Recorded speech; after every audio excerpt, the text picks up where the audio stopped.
So these are them that came out like from nowhere. So it's called Pink Noise. This is developed and published by Somber Games, and it's a psychological horror and visual novel. It seems interesting because, like I always say, the visual novels for me need to have good story, good artwork, and the psychological horror good, and the horror psychological horror good, and good artwork even better. So each of them doesn't have a date to come out, but it's a indie, so you need to give time. So let's start new game. It seems good. Act 1, past the shady alleys. If you want, it has voice act. If you want, but I never put voice act because I prefer to read. Like that, I understand the story. Autumn came to Riverwood with cold wings and the first drizzle. Fog enveloped the narrow streets, hung like a shaky foam on the roof of the house, tangled in the bush, and swirled over the fields. The mist and drizzle swept the suburb, lost among the forest and mountains. It was dilapidated, silent, frozen, waiting for winter. By evening, a viscous gloom enveloped the settlement, and the only island of life in the midst of the black ocean were the sparse lampposts. It was on such a cold and unremarkable evening that four teenagers were walking through the old public garden and discussing something animatedly. First fallen leaves rustled under their feet, and the bare branch, as if crying because they had lost their colorful garments, creaked long and pitifully in the wind. One of the girls jumped into a patch of liquid light falling from an old lantern. So this seems to be Eva, not Kaut. She brushed the spider webs off shadow of her jacket. So is this Eva? The only one she could see. She glanced at the nearby bush, oblivious to the idea of tending and garden shears. No dinner today, monsters. The second of the girls hummed, looking at her friend's ridiculous gestures. If only Brian were as agile, we wouldn't have had to linger at school until night. The chemistry lab has never been so clean as after today's cleaning. She displayed fingers reeking from hot water and red palms. I'm not to blame that Miss Houston couldn't be bothered to keep enough teeth to speak clearly instead of lisping and spitting, and clearly explained that the bottle should have been left open. Well, she did explain actually, but you put not one tablet of chlorine into the medical alcohol, but three. Obviously, the reaction became more explosive. Well, the bang was more than successful. My left ear is still ringing. Eva, standing in the patch of light, nodded. It was the first commendation she had received during her time in elementary and middle school. Of course, if it weren't for Brian being involved, she would have been more upset, but okay. He raised his hand in a conciliatory gesture. Next time when we work together again, I won't let you down. I'll put in 2 chlorine tablets.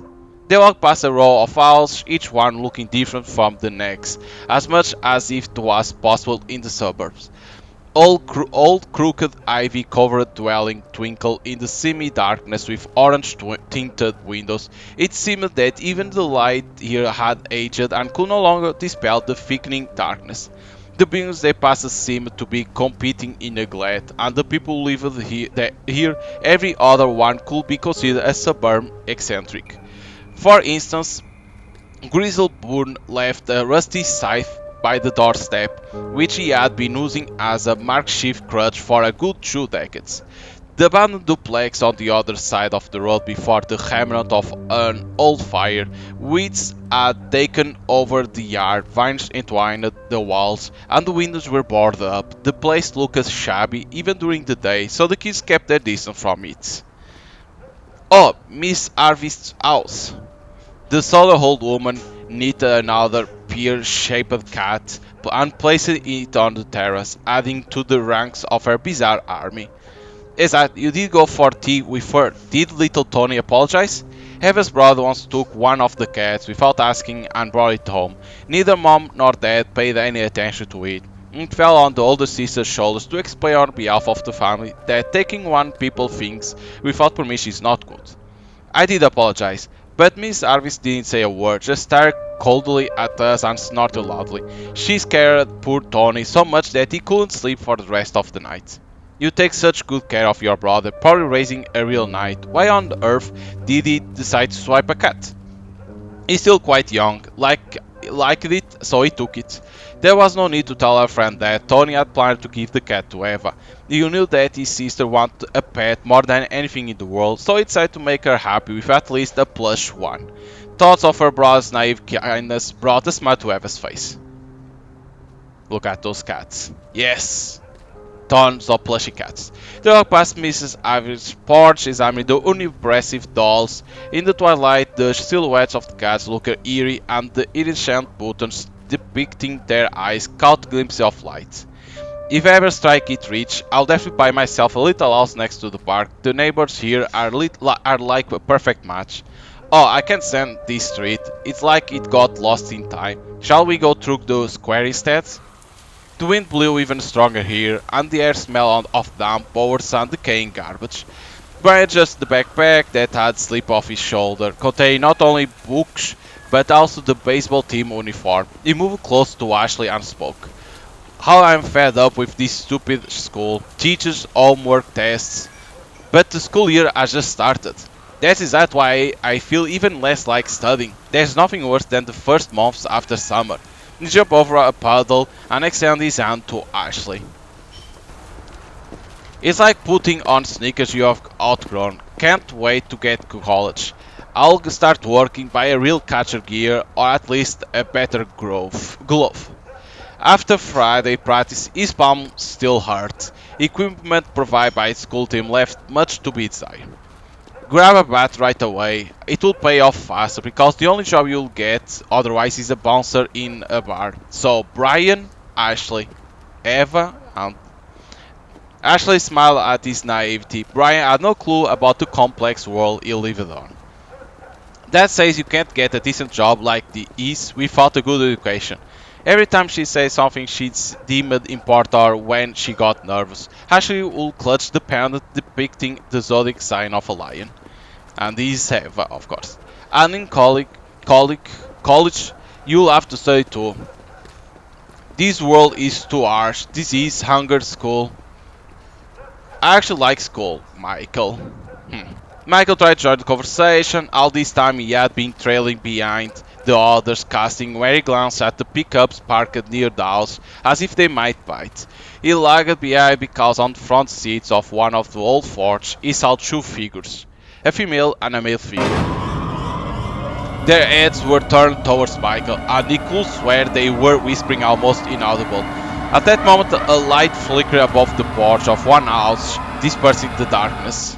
Both seats were empty, only on the handle near the passenger seat, someone had attached a hanger with the uniform of the local flour mill. Michael wiped the sweat from his forehead and listened to what his friends were saying. Sure, with your grades, Mike, I would love to school too, haha. Exactly.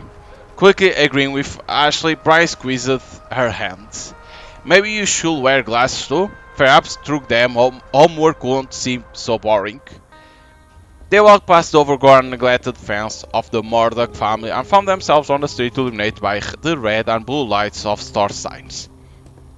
Don't grumble, only 3 years left in school, and then imagine a complete different life will begin. We might even stop hanging out. If the friendship is real, not even distance will be an obstacle. My dad talked to his friends from other states every day. She wanted to add that they mostly talk about business and often argue and quarrel, but she decided that the guys didn't need to know about that. Well, to separate us, actually it will take something more formidable than a couple of cornfields and state borders. What does Ashley, Dad, your love, and cornfields have to do with anything? Look around, see what's happening. Eva stopped and pointed towards the looming house in the darkness. Is anything happening here at all?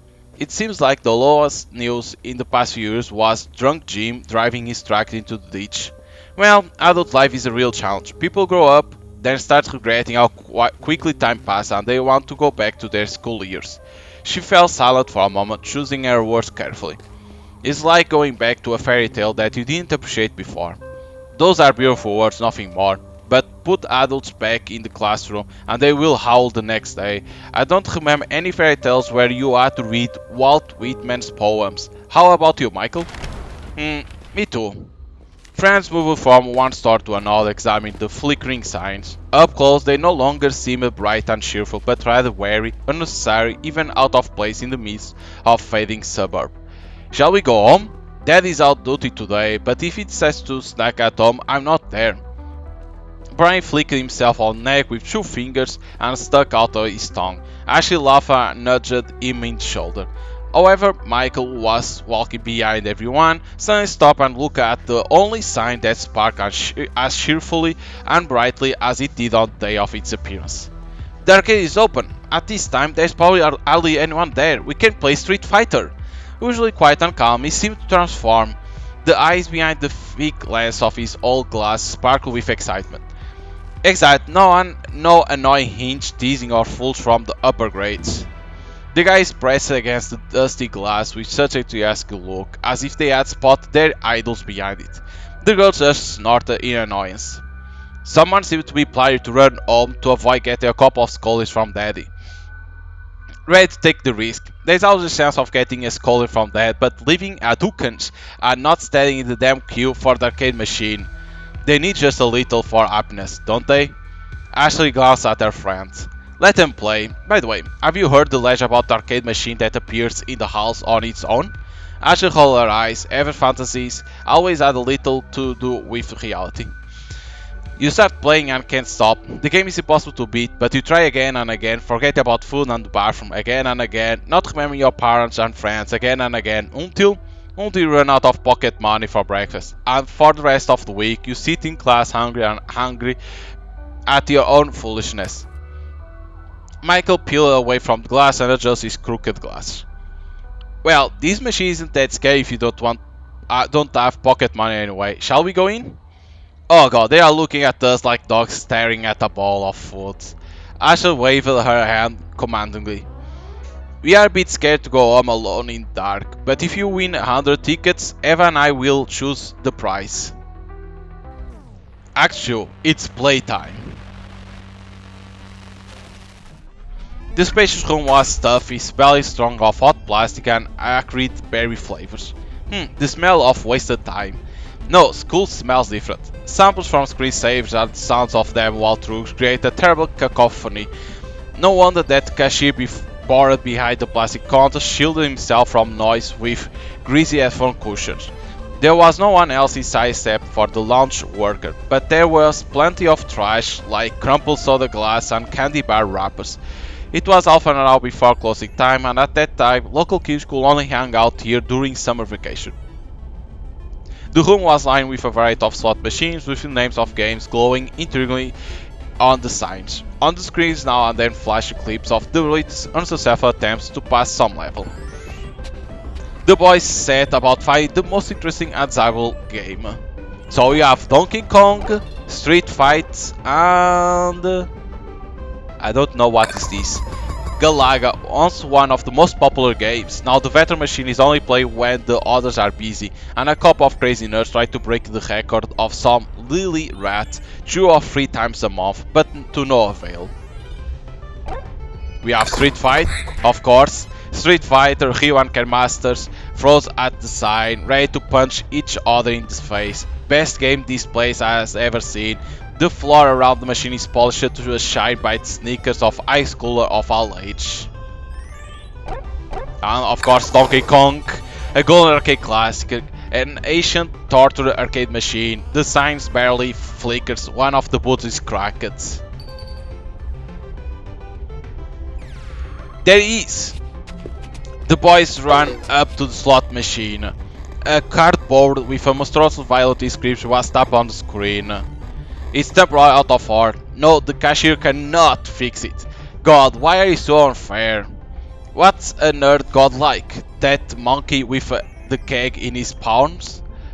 Brian mumbled something in response and Michael only shrugged. Friday 13, I think it is this because the mask of Jason. The Masters won't be here until next Tuesday at the earliest, so pick another game, kids. Try Road Blasters, the newest one we got. The cashier points to a freshly installed machine whose screen has just exploded, drowning in a cloud of fiery pixels. No! Michael's voice trembled. He rarely allowed himself to show such emotion, and Brian decided to support his friend. What else is there? No cards. Then I'll offer a delicious promotion. If you make it top 5 Pumpkin Man table, you get a double prize. He nodded toward the counter. Okay, hardly anyone plays this young, so we got a pretty good chance at the record. A grey cat was lying on a chair near one of the machines. He caught the girl's attention. 4 letters glittered on its pink collar. Lucy. How lovely. Pet the cat. Ah, look at that. The cat flatters its ears and grunts unhappily. I'll bet you $5 that she's weaned herself off of non-perishable palms that don't reek of cheese snacks. Lucy looks like the cat my mom tried to draw last month. Let me guess, in the painting the cat had stingers and a pair of tentacles? Oh, if the cat had, she's only part of the background. Mom draws people, you know how. Ashley knew and preferred not to think about those pictures. The boys meanwhile walked over the pumpkin machine. Oh, it's how it's called. Pac-Man. Instead of the usual Mr. and Miss Pac-Man, there was a bright orange pumpkin. Okay, like they talk about Pac-Man, but he's like the Pumpkin Man, like it's a Pumpkin Man, like the shippier version. It's better to say like that. There was a bright orange pumpkin flying through the confusion levels and hitting licorice candy. This display burned my eyes with noxious ooze, and the ferocious pumpkin was chased by color blotch. Do you think they are ghosts? Michael squinted at the sign. There's a hunter drowned here shooting a pumpkin with a shotgun. Then it's don't conquer souls of hunters. Great, hurry up and let them catch the pumpkin and everyone will be happy. The hunters are in their graves, we are home. Brian resolved to pull a handful of change from his pocket and tossed the rounds into the coin slot. Home? No price? Not until we clean out the counter. I'm not leaving here. The cashier startled. Closing in half an hour. Brian winked at Mike and spoke softly. Then you'll have another 15 minutes to cry over the empty counter.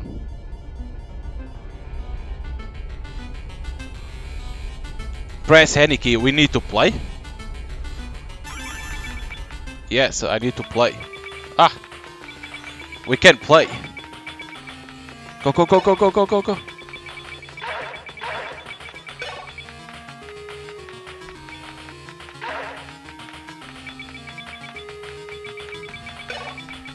Look at this, I'm the master of pumpkin.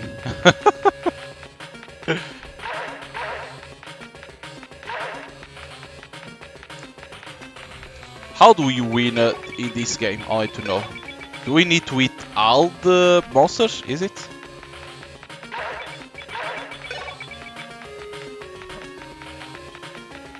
Oh, he's only catching this. Never, like, I played Pac-Man, but I never, like, I was a fucking kid. How I'll know how to beat that?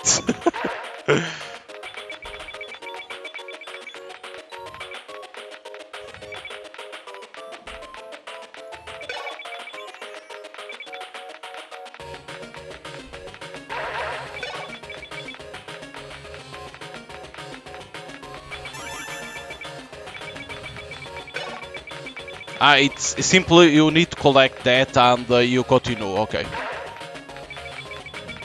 So it's all about these points, right?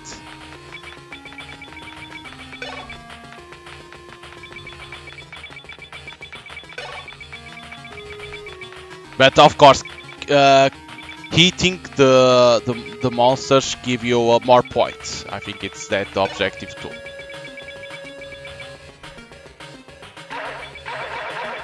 Nice. I didn't know that you could play this in the game. It's fun, it's like... You can understand that for now the horror still didn't happen. But it will. Because these are them, it's only to give like players to know what's happening. You win! That's it! Give me the tickets, you worthless iron! The machines spat out 50 tickets that could be exchanged for some interesting item. Well done, Michael. Played like a beast.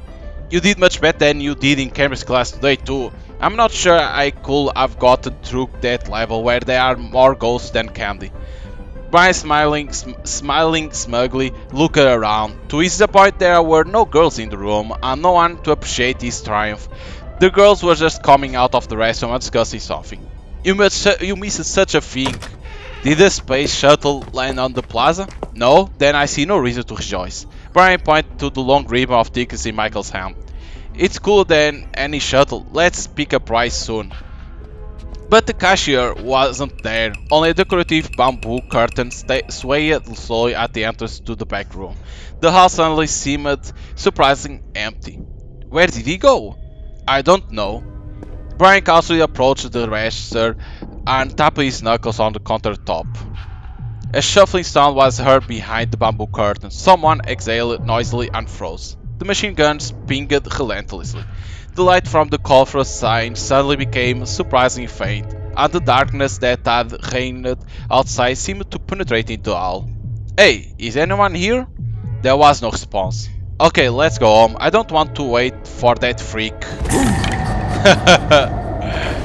The cashier took off his mask and laughed. You should see your face. We didn't even shriek, a mediocre prank. The cashier grimaced as if he'll take a sip of lemon juice. What critics? Okay, pick a price. I see you got a decent ribbon. Okay, oh, not available. Not available. Price for Michael, not available. Whoa, so there's certain ones that are not available, maybe because it's the demo. So we can select the Game Boy. The ultimate prize, every boy dream. I wonder how much you have to play to earn that many tickets. Not available. This for Michael. Oh, you can't get the Game Boy for now because say 10,000 winning tickets, so we don't have that. Okay, so it has to be this. Michael likes those. He could probably put it together in about 15 minutes. I propose we award Night Best Player. Michael, do you want the cube? It's cool, I never seen one of those. Michael nodded embarrassedly. He wasn't used to getting anything on short notice. Do you guys mind? Eve meanwhile was looking at the leather face mask stretched over a jar of shipped prickle sauces, as if oblivious to everything else going around there. There's not much else to choose from. I look at the balloon box, a cheap knockoff. It doesn't have much in the way of answer. Now there are much cooler and more interesting balls. Take it, Mike, and let's get the hell out of here. The cashier grabbed the tickets and rolled the dice to a smiling Michael. For the rest of your tickets, I can use something else. He picked up a cassette tape from the shelf and snapped his finger at it.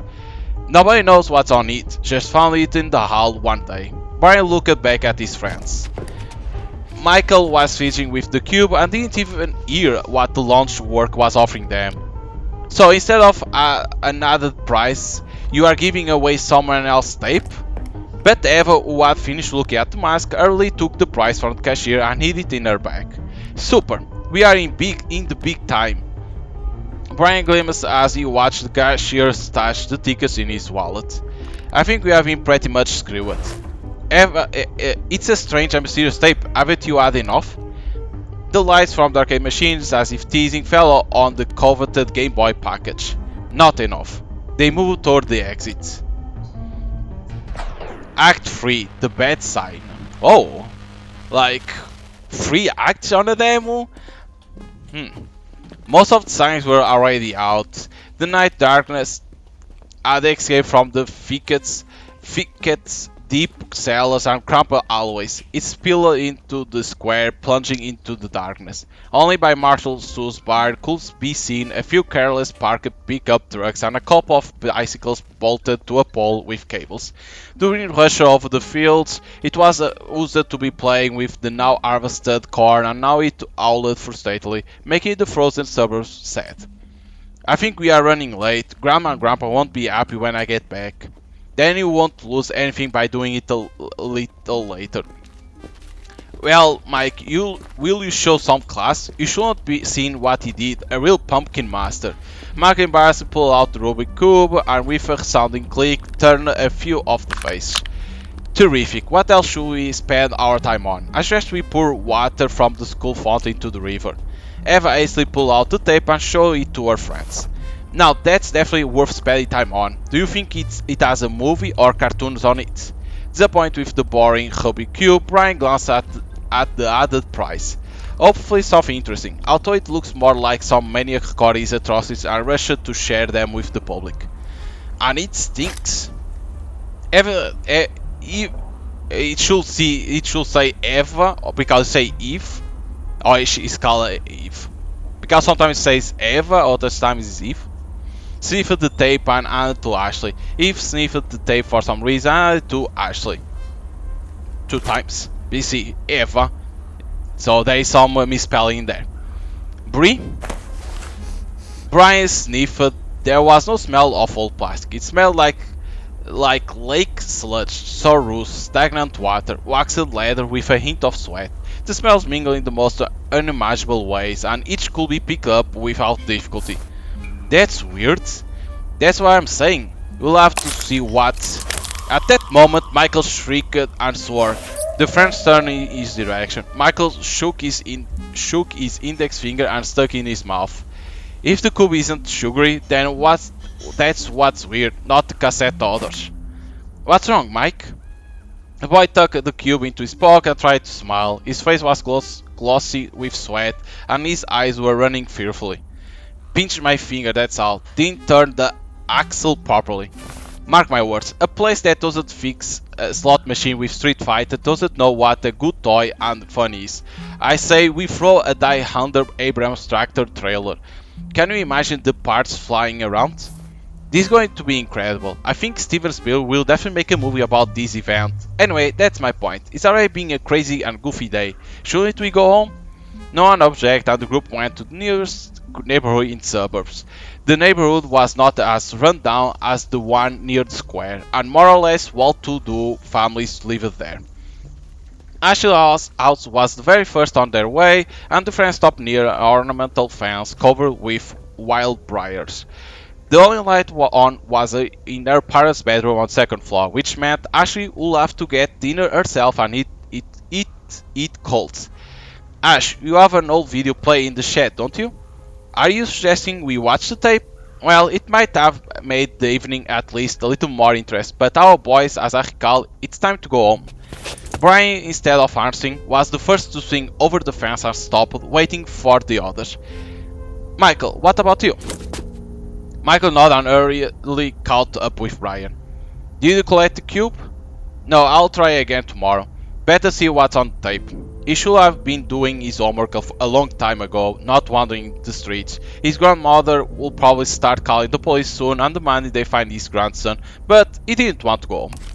Michael looked at his finger. The wound was still bleeding, and it was as if a blade had sliced off a piece of nail along with the meat. And worst of all, Michael could feel the cube bulging in his pocket with every movement. The same cube that took a chunk out of my finger. The same cube that had a bloody imprint on the blue element. The same cube whose blue element was followed by a pattern invisible until then. 4 lumpy letters. Your.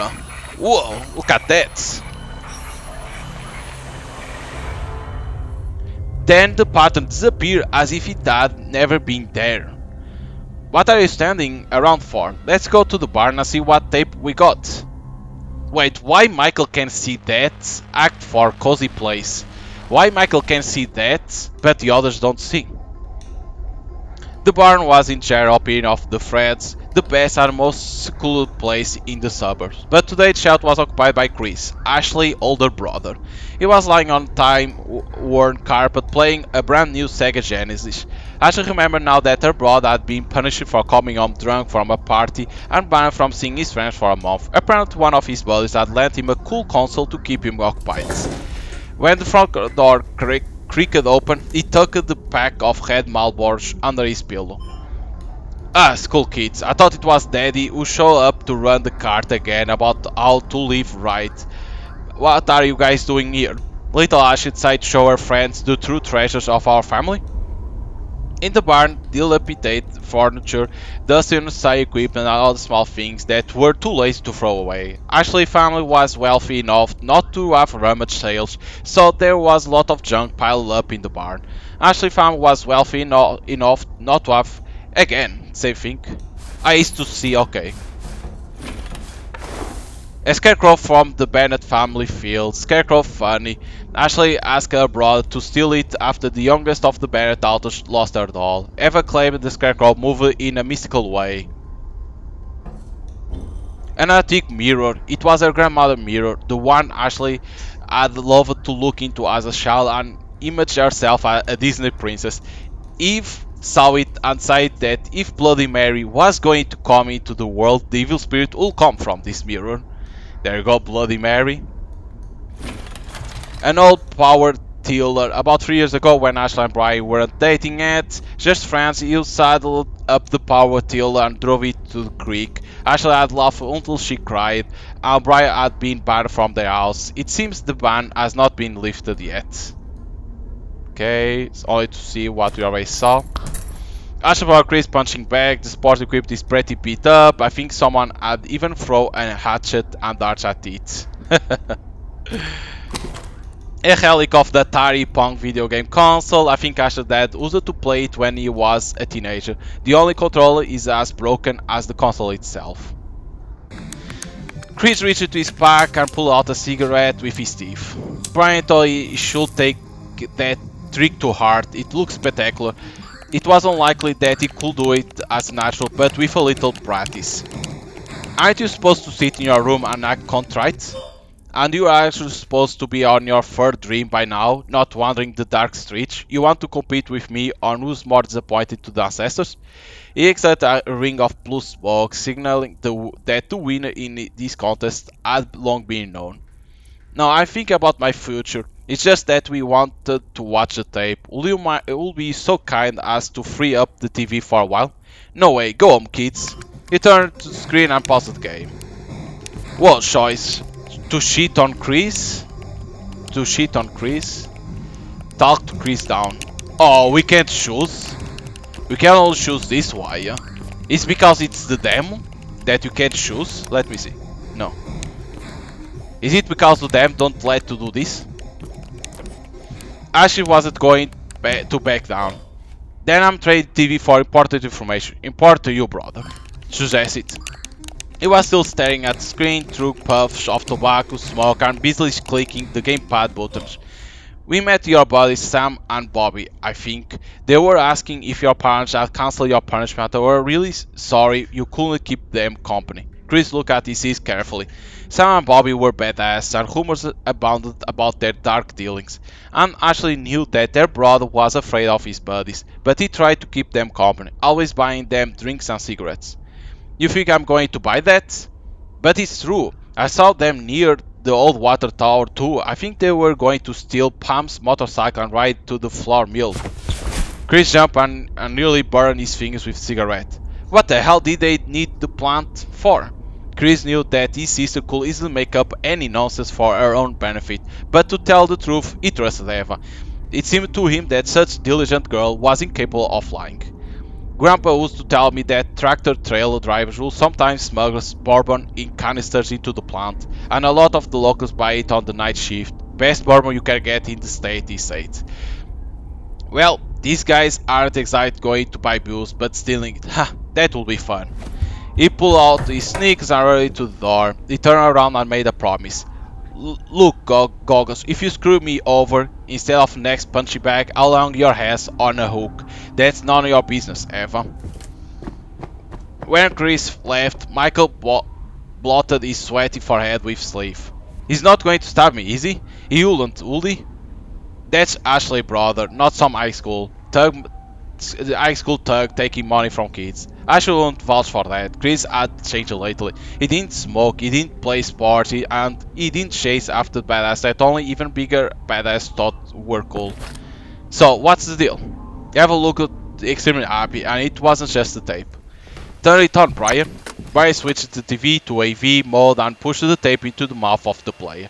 The screen bulging and covered with a layer of dust, flickering with noise. A low hissing sound came from the speakers, then a beeping sound. I hope it's not empty, otherwise Michael's gonna get beat up for nothing. Michael shuddered and looked around as if a furious Chris was sneaking toward him with his fist raised for a punch. It can't be empty. Sit down quickly so you don't miss anything. Eva settled down on one of the cushions and her friends followed suit. The television continued to speed static, breaking the silence in the barn. The wind swept out of fields and into the suburbs, tearing through the streets like a wild animal searching for prey. The wind blew out of fields and into suburbs, tearing through the streets like a wild beast in search of prey. The light from a single bulb hanging from a beam could not cope with shadows and only slightly illuminate the piles of junk in the corners. Are there any more lights in here? But no one answered Mike because an image finally came up on screen. The black and grey streaks of interference folded into a picture filled with hues became three-dimensional. Some of it frozen by the walls of the studio, others have grown into sets fit for some Friday night TV show. And those that remained were woven into the figure of leading man in striped jacket. He sat half-turned and stared at the camera as if waiting for the director to give the go-ahead or trying to see the audience on the other side of the screen. At least he's definitely not a maniac.